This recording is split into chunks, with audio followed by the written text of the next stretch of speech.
The phone screen glowed in the dark, a single notification slicing through the silence of my bedroom. I maxed out your credit card on my bachelorette party. You'll get. The message cut off unfinished, a jagged cliffhanger sent at 2:47 a.m. My thumb hovered over the screen, trembling, as my heart thudded against my ribs. I stared at the words, willing them to shift into something less sharp, less real. The air felt heavy, like the moment before a storm breaks, and I couldn't breathe without tasting betrayal. I sat on the edge of the bed, the sheets cool against my thighs, and read the text again. The words didn't change. Lila, my fiancé, had sent this. Lila, who'd kissed me goodnight last week before boarding a plane for Vegas, promising to call every day. Lila, whose laughter used to feel like sunlight. The credit card was mine, but we'd agreed to share it for wedding expenses. Flowers, catering, her dress. Now it was a weapon, its balance gutted in a single night. I opened the banking app, my fingers clumsy, and there it was. $8,427.19 in charges. Clubs, hotels, bottle service. Numbers that screamed excess, recklessness, indifference. The apartment was too quiet. The hum of the fridge in the kitchen felt like a pulse, mocking my stillness. I wanted to call her, to scream, to demand why. But my voice felt trapped, lodged in my throat like a stone. Instead, I scrolled through our texts, searching for clues. Her messages from the trip had been short but warm. Miss you, babe. Vegas is wild. With a heart emoji. Can't wait to be your wife. I'd smiled at those, picturing her dancing with her friends, carefree but still mine. Now each word felt like a lie, a thin veil over something I hadn't seen coming. I stood, pacing the hardwood floor, my bare feet catching the chill.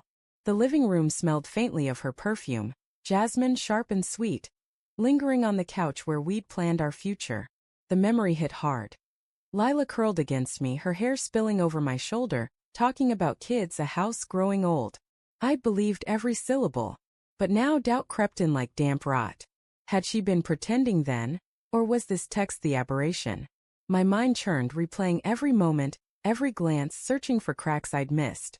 The next morning I sat at the kitchen table, coffee untouched, staring at my phone. She hadn't texted again. No follow-up, no explanation. I typed, "What the hell, Lila?" but deleted it. Too angry. Too weak. Instead I sent, "Hey, saw your text. Can we talk?" Neutral, controlled, though my hands shook. I waited, watching the screen like it might confess her secrets. An hour passed. 2. Nothing. I drove to work, the city blurring past. Horns blaring, lights flickering, the world moving while I felt stuck. My coworker, Sam, noticed my distraction. "You okay, man?" he asked, leaning against my desk. His voice was kind, but I couldn't meet his eyes. "Just tired." I lied, my throat tight. I wanted to tell him, to spill the hurt, but the words felt too raw, too personal. Instead, I buried myself in spreadsheets, numbers safer than emotions. That evening, Lila called. Her voice was bright, too bright, like glass about to shatter. "Hey, babe. How's it going?" she chirped, as if nothing had happened. I gripped the phone, my knuckles white. "Lila," I said, my voice low.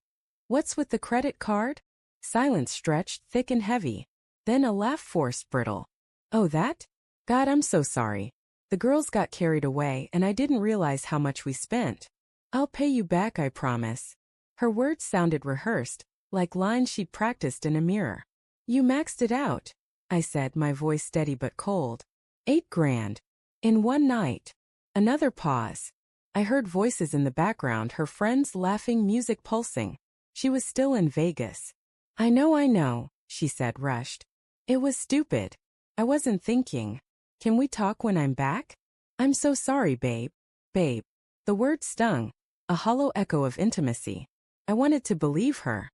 I wanted to picture her caught up in the moment, swept away by champagne and neon lights. But something in her tone, too casual, too quick, gnawed at me. "What were you buying?" I asked. "Just stuff," she said, vague. "Drinks, a VIP table. You know how it gets." I didn't know. I'd never spent a month's rent in one night. I hung up, her promises ringing hollow. The next 2 days were torture. I checked my phone obsessively, hoping for clarity, for remorse.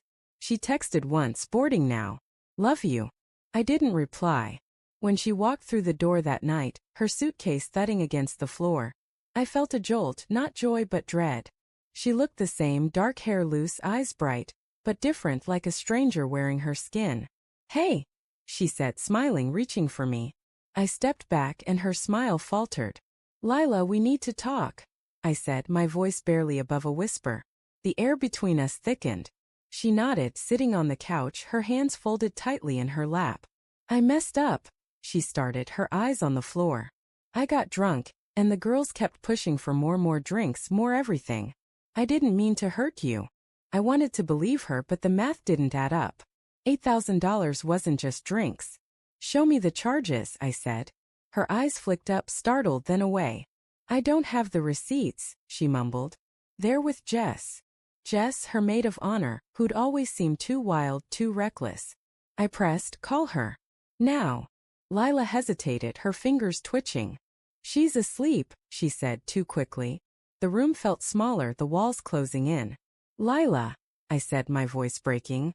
"What aren't you telling me?" Her silence was louder than any confession.